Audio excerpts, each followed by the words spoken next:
in May 2014, just doing my normal morning check, I realized that there was a lump in my left breast, and that was Sunday morning. So Monday morning I reported to the clinic, and they put me on some medication and did some tests to check if it was benign or there was something else. But I just felt that this one was different because I had had a lump before, and within a month, it had disappeared. And so it was after 2 weeks, they said I should go and do an incision. So I went to do that, and we took the sample to the pathologist, and came out that yes, I had breast cancer. So that's when the journey really began.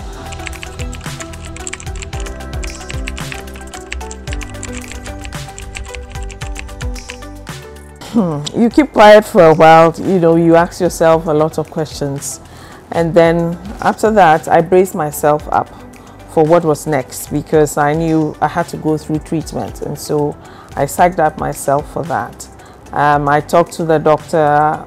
He assured me that this is what you have to go through, and I was ready. And I think that it's the fear that keeps people away from going to the hospital or to seek treatment.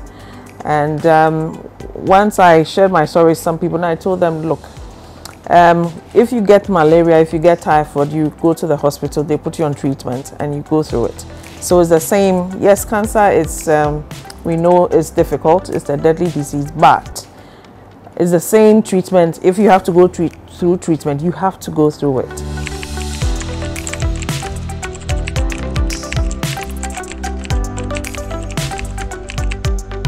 Yes, I did a lot of psyching up. I did a lot of praying myself to be sure that yes, I am ready.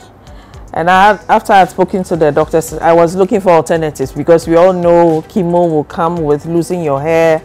So, but this was the best alternative I had at the time. So I said, no problem, I'll go through it. And I started, this is October 2014. And we did about 6 cycles, and I finished in February 2015, and I followed up with radiotherapy. And when you go for chemotherapy, the nausea is quite strong afterwards, and it will come, for me it would come a day after or 2 days after the treatment. It will really hit you. At the time I started, I had braids on, and then the lumps started coming off, a whole bunch of hair to come off. So I got some nice wig caps, and I realized that, look, even those who have hair are wearing wigs, so what's the big deal? And I started buying the wig caps. And then after the second cycle, I realized my fingernails were getting dark. I'm not one to put on a lot of nail polish, especially on my fingers, but so that nobody asks me any questions, I go for the brightest red, for my fingernails, and also my toenails as well. So I told myself that I will come to work every day, and there's no need sitting at home and moping about this, because otherwise psychologically you'll be defeated. So I'll come to work, I'll go to court, whatever it is, I'll make sure I'll do it. And when it got to the radiotherapy, I told them I want it first thing in the morning. So I go there by 8 o'clock, I am done, and come back to the office. And I remember when I was about to start, a doctor told me, if you use aloe vera on the area where you're going to have the radiotherapy, it reduces the effect on the skin, and it actually helped. So I had some plants in the house, and I would always rub it morning, evening, so I didn't see the redness or how parched your skin becomes when you go through radiotherapy. So for me, this is how I helped myself. And of course, my faith also came in. And I remember I came across this scripture in Psalm 91, he says he will save you from the deadly pestilence. And I said, God, this is a deadly pestilence, so this one, me and you. So I think my faith really helped me through.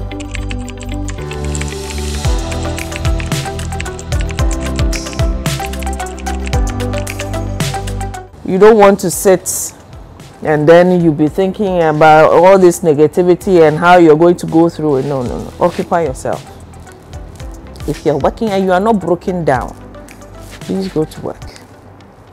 It will take your mind off things, and focus on things that really are important to you, your family.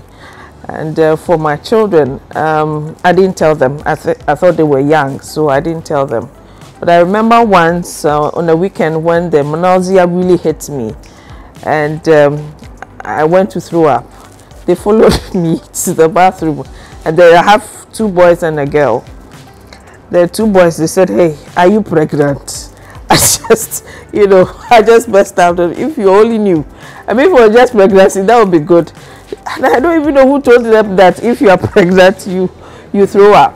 He said, look, if you are pregnant, make sure you give birth to another boy. Not this naughty. The girl was really terrible at the time, 2 years. So another naughty girl like this one. I said, oh, God. But it was a funny experience for me that, look, in this state, this is what they are thinking about. But I got through it. It was later that my firstborn said, last year you lost your hair, and I've been reading up on this. Did you have this? And I said, so why didn't you tell us? I thought, I didn't want to, spoil the mood in the house and all that. So, and we still got along. They'll go to school, I'll come to work, everything. And I think that the support from my family, my mom, my husband, as for me, at the point I had to assure it's going to be all right. Then he was surprised, where I was getting the strength from. And I said, look, if I break down, the whole family will break down, So I had to be strong for myself and for the family as well.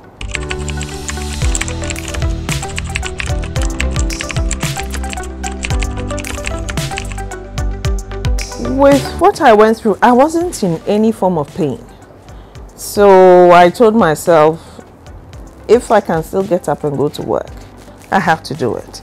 I didn't see, there was nothing physically that you could tell, that was going on. So unless I tell you, you wouldn't know. Even the doctors at Kolebu, some of them commended me that, look, this one, if you don't tell people that there's something wrong, nothing. And, I like to dress well. And when I get to Kolebu, they know that I am there.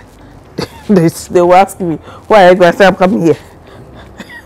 So it's the same attitude I came to work with.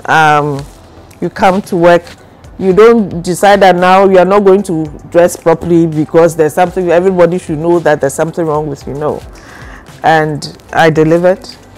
And sometimes I will go to court and then go to Kolebu. After my first treatment, that's when I realized that, oh, okay, I can drive myself. I think I wanted that independence. My husband wanted to take me. He took me the first time, and I said, I think I'll be fine. So let me drive. So after court on Thursdays, then I go to Kolebu, do it, and then go and get a nice restaurant, eat well, and then come back. And I remember sometimes I'll pass through a friend's place to have lunch. He said, are you sure you're coming from Kolebu? You just finished chemo. I said, yes, I just finished chemo. I said, oh, okay, I think you made the devil ashamed. I said, yes, that's what I want to do. And so it begins with your own conviction and who you believe in. That this is a phase. I'm going to get through it.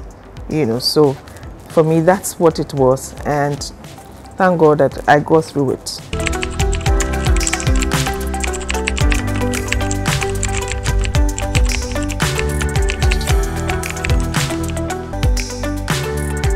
All right, when I found out I was diagnosed in 2014, I was a legal manager then. And definitely at that time, I had no idea I was going to end up as the director of board. I knew, yes, maybe I'll become the head of department for legal department, that's it. But what I'll say is that anything that you meet, whichever storm, whether it's sickness, whether it is any difficulty, just know that that is not the end of the road. Because from legal manager, I am now director of board. That shows that God had better plans for me. But if I had succumbed to the storm at the time, I wouldn't be here. So your story should not just end when there's a problem. There will always be problems, but it is how you overcome it that, you know, that is what brings the real victory. So once you meet anything, just psych up yourself that you are stronger than this issue that you've met, and then decide that I'll work towards it to ensure that I overcome it.